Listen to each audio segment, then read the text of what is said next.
तस्मै श्री गुरुवे नमः। Hello everyone. सो आज का मेरा टॉपिक है, हम आत्मा के बारे में जानेंगे कि भगवान भगवत गीता में भगवान श्री कृष्ण ने अर्जुन से क्या कहा है आत्मा के बारे में, और हम भगवत गीता के श्लोकों से आज ये जानेंगे। सो आज मैं जो भी डिस्कस करने वाली हूँ वो चैप्टर 1 से रिलेटेड है।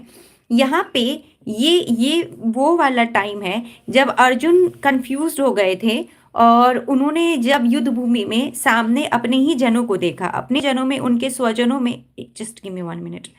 या सो उनके स्वजनों में पहले आते हैं, पहले उनके स्वजनों में उनके भाई लोग थे सारे, और सबसे इम्पोर्टेंट जो उनके स्वजनों में थे वो थे उनके गुरु द्रोणाचार्य और उनके पितामह भीष्म।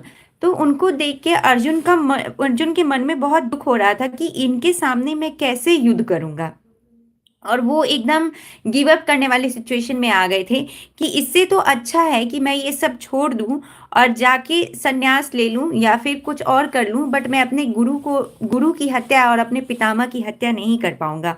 और वो एकदम गिव अप करने वाली सिचुएशन में आ गए। उन्होंने बोला भगवान श्री कृष्ण से, जो उनके फ्रेंड है, कि प्लीज आप मेरा मार्गदर्शन कीजिए। अब इस टाइम पे भगवान श्री कृष्ण तो पहले थोड़ा हंसे कि ये क्या हो रहा है, मतलब, बट है तो उनके फ्रेंड, वो जो दोनों हैं वो एक दूसरे को सखा बुलाते हैं। तो श्री कृष्ण कहते हैं कि देखो, जिनके लिए तुम शोक कर रहे हो, पहले तो तुमको उनके लिए शोक करने की जरूरत नहीं है, क्योंकि आप तुमको ऐसा लग रहा है कि ये सारे लोगों को तुम मार रहे हो, पहली बात। बट ऐसा देखो, पहली चीज, अब मैं स्टेप बाय स्टेप समझाऊंगी कि भगवान कृष्ण ने उनको क्या बोला। पहले उनको बोला कि तुम क्षत्रिय हो और तुम्हारा क्षत्रिय धर्म है लोगों की रक्षा करना, और अभी इस परिस्थिति में तुम अपने गुरु को, या अपने, ये गुरु हैं तुम्हारे गुरु द्रोणाचार्य, और तुम अपने पितामह भीष्म की हत्या भी अगर कर देते हो, तो इनकी हत्या करने के बाद भी इनको तुम एक्चुअली में नहीं मारोगे। क्या है कि इनका बस शरीर खत्म होगा और आत्मा, और यहाँ पे भगवान कृष्ण ने आत्मा की बात की है। उन्होंने कहा है आत्मा अमर है, आत्मा को ना मारा जा सकता है, ना काटा जा सकता है, ना जलाया जा सकता है, और ना ही उसको वायु उसको सुखा सकती है, और इन सब में आत्मा विराजमान है। तो अगर हम इन्हें मार भी देते हैं तो इनका शरीर खत्म होगा, आत्मा खत्म नहीं होगी। First point. और दूसरा पॉइंट कि क्या इस सिचुएशन में उन्होंने ये बोला है कि अगर मान लो अभी अभी आज के टाइम पे अगर इन लोगों को मार दिया जाए ना, तो इनके कर्मों के अनुसार, मतलब कि जो गुरु द्रोण के कर्म होंगे, या फिर जो जो गुरु द्रोण है और जो भीष्म पितामह है, क्योंकि इनके कर्म बहुत अच्छे हैं, तो इनके अच्छे कर्मों के बल पे या तो इन्हें स्वर्ग मिल जाएगा, या इनका वापस से किसी अच्छी योनि में जन्म हो जाएगा। और फिर भगवान श्री कृष्ण कहते हैं इन दोनों के बारे में कि क्या होता है कि अगर मान लो इन लोगों का जीवन में कोई, जीवन काल में इनका कोई पाप भी है और जो इनको भुगतना है, तो क्योंकि ये युद्ध भूमि एक धर्म भूमि मानी जाती है, मतलब कि अगर हम आज की लाइफ में भी रिलेट करके देखें, जो लोग शहीद हो जाते हैं, तो ये एक युद्ध भूमि नहीं है, ये एक धर्म भूमि है। और धर्म भूमि में जैसे ही किसी की मृत्यु हो जाती है, उसके उसके सारे कर्मों का भुगतान वहीं हो जाता है, और उसे अवश्य स्वर्ग लोक की प्राप्ति होती है, या फिर उन्हें अच्छे लोगों की प्राप्ति होती है।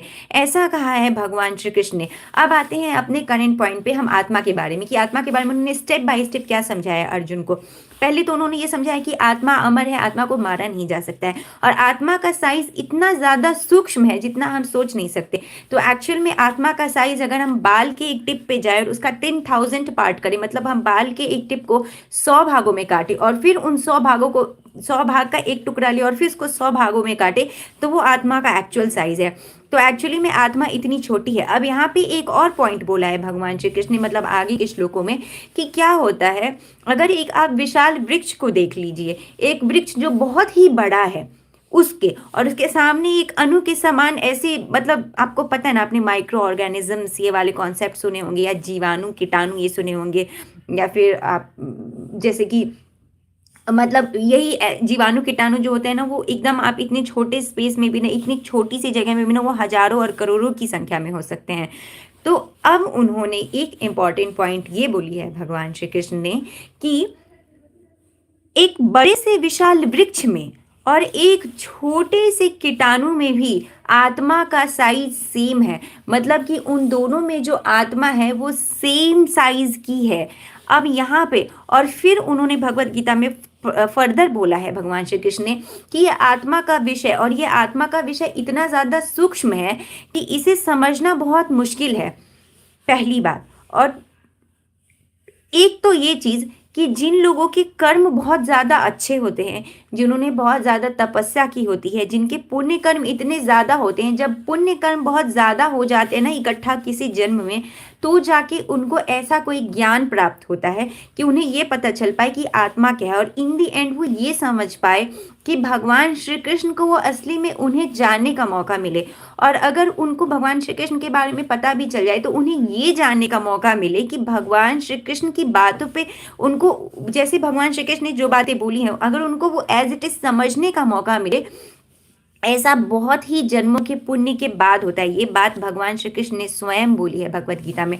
और भगवत गीता हमारे लिए इतनी ज़्यादा इंपॉर्टेंट इसीलिए हो जाती है क्योंकि हमारे पास जितने वेद और उपनिषद है उनका सार भगवत गीता में है। मतलब कि उनके बारे में हम एक एक जाके एक एक वेद और उपनिषद नहीं पढ़ सकते हैं। आज के डेली लाइफ में इतना हम लोगों के पास काम होता है कि वो प्रैक्टिकल नहीं है, obviously that is very impractical. But हम उनका सार समझ सकते हैं। जितने वेद और उपनिषदों को आप, पुराणों को आप इकट्ठा कर लीजिए, उनमें जो ज्ञान भरी बातें हैं ना, उन सब का कंटेक्स्ट, उन सब का सार दिया गया है भगवत गीता में। एंड उसके अलावा भगवत गीता में कुछ ऐसी बातें भी हैं जो कि इनमें से कहीं नहीं है। तो आप समझ सकते हैं कि भगवत गीता समझनी कितनी ज़्यादा इम्पॉर्टेंट है। और अगर किसी को ये समझने का मौका मिलता है तो उसके कई जन्मों के पुण्य होते हैं जिनके बल पे उनको ये समझने का मौका मिलता है। अब आगे भगवान श्री कृष्ण आत्मा के बारे में ये समझाते हैं कि देखो, आत्मा जो है ना वो अभी, अगर आप अर्जुन को कहते कि आज अगर तुम इन्हें मार भी दोगे तो शरीर, अब तुम ऐसा इमेजिन करो कि जैसे कोई इंसान शरीर बदलता है, जैसे कोई इंसान अपने वस्त्र बदलता है, आज उसने कुछ और कपड़े पहने, कल उसने कोई और कपड़े पहने, वैसे ही आत्मा अपना शरीर बदलती है। तो अगर आज की इस युद्ध में गुरु द्रोण या फिर भीष्म जी की हत्या हो भी जाती है तो या तो उन्हें स्वर्गलोक मिलेगा या उन्हें फिर से दोबारा कोई नया शरीर मिलेगा, और क्योंकि उनके कर्म अच्छे हैं तो उन्हें कोई अच्छा शरीर मिलेगा। मैं आगे के टाइम पे बताऊंगी कि अच्छे और बुरे कर्मों के हिसाब से क्या क्या मिलता है, मतलब लोगों के शरीर। देखिए, मैंने अभी तक भगवत गीता में सतोगुण, रजोगुण और तमोगुण का कॉन्सेप्ट समझा है। ये क्या है ना, ये कॉन्सेप्ट के बेसिस पे हमें ये पता चलता है कि इंसान कौन से कर्म किस किस गुण के अंतर्गत आते हैं, और फिर उसके बेसिस पे उनका, जब उनकी लेखा जोखा होता है ना, तो उसी के बेसिस पे इंसान को अगला शरीर मिलता है। और एक बात समझनी बहुत ज़्यादा इंपॉर्टेंट है कि कोई भी कर्म करिए बट तमोगुण के अधीन होकर, मतलब तमोगुण से रिलेटेड कर्म नहीं करना चाहिए, क्योंकि उसके फल में इंसान को या तो नर्क मिलता है और उसे मानव शरीर नहीं मिलती है। मतलब मानव शरीर में जो 84 लाख योनि पार करके जब किसी जीव को ये मनुष्य वाला शरीर मिलता है, उसके बाद भी अगर इंसान तमोगुण में आके कर्म करे तो फिर उसे मानव शरीर नहीं मिलता और फिर उसे दोबारा से फिर वो छोटी छोटी योनियों में जाना पड़ता है। तो इसीलिए भगवत गीता का ज्ञान बहुत ज़्यादा जरूरी है। इसी बात पे भगवान कृष्ण जोर देते हैं, क्योंकि जब तक इंसान को ज्ञान नहीं होगा वो अज्ञानी पुरुष की तरह कुछ भी कर्म करता चला जाएगा, और जैसे ही वो गलत खराब काम करेगा वैसे ही उसका कुछ ना कुछ लॉस हो जाएगा। तो अब हम आगे बढ़ते हैं। यहाँ पे भगवान श्री कृष्ण ने और भी बहुत सारी बातें बताई हैं। एक दिन में इन कॉन्सेप्ट्स को मतलब समझ पाना थोड़ा, मतलब इतना इजी नहीं है कि एक दिन में सारा कुछ समझा पाऊँ, तो मैं धीरे धीरे स्लॉट्स में बताऊंगी। But in the and concept यही है कि आत्मा का साइज इतना ज़्यादा छोटा है कि एक विशाल वृक्ष में भी और एक छोटे से जीवाणु में भी सेम आत्मा बसती है, और उसी के बेसिस पे फिर इंसान को, हमें भी ये समझना चाहिए। और यहाँ से एक आत्मज्ञान का बोध आता है कि आत्मज्ञान को समझना ना बहुत मुश्किल है। मतलब यहाँ से हमें पता चलता है कि हम जो है, अगर हर किसी में आत्मा सेम है और जो कि भगवान का अंश है, तो हमें हर किसी में ये समझना चाहिए कि हर एक में भगवान का अंश है। और एक चींटी में भी उतना ही भगवान का अंश है जितना एक बड़े से बड़े, मतलब किसी मनुष्य में है या फिर किसी जीव में, आई मीन किसी बड़े से पेड़ में है। तो हमें क्या करना चाहिए ना, हमें हर किसी में भगवान को देखना चाहिए। हर किसी में हमें ऐसा सोचना चाहिए कि हर किसी के अंदर भगवान बसते हैं। तो आज के लिए इतना।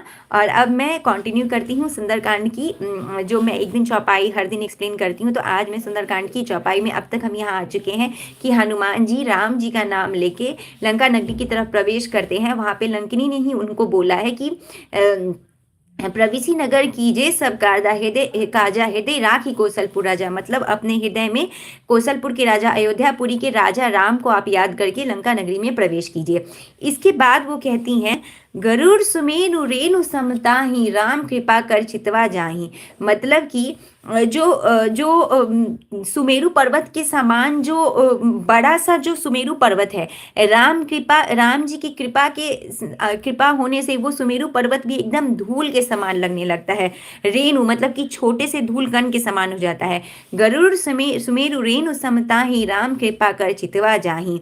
अब फिर कहते हैं, अति लघु रूप धरेउ हनुमाना पैठा नगर सुमिर भगवाना। मतलब कि अब हनुमान जी जो है इस बात पे उन्होंने राम जी को याद किया है और अपना बहुत छोटा सा स्वरूप धारण करके अब वो लंका नगरी में प्रवेश करने के लिए आगे बढ़ गए हैं। आज के लिए इतना ही।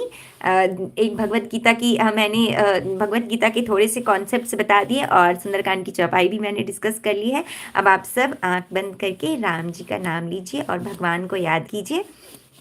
जय सिया राम, जय सिया राम, राम राम जय राजा राम, राम राम जय सीता राम, राम राम जय राजा राम, राम राम जय सीता राम, राम राम जय राजा राम, राम राम जय सीता राम, राम राम जय राजा राम, राम राम जय Sita Ram.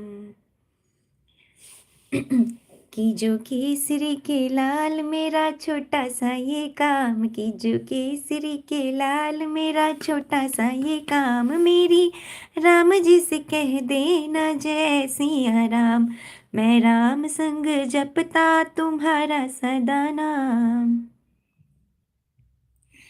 Thank you everybody. जय श्री राम, जय Hanuman. Thank you everybody for joining. Radhe Radhe.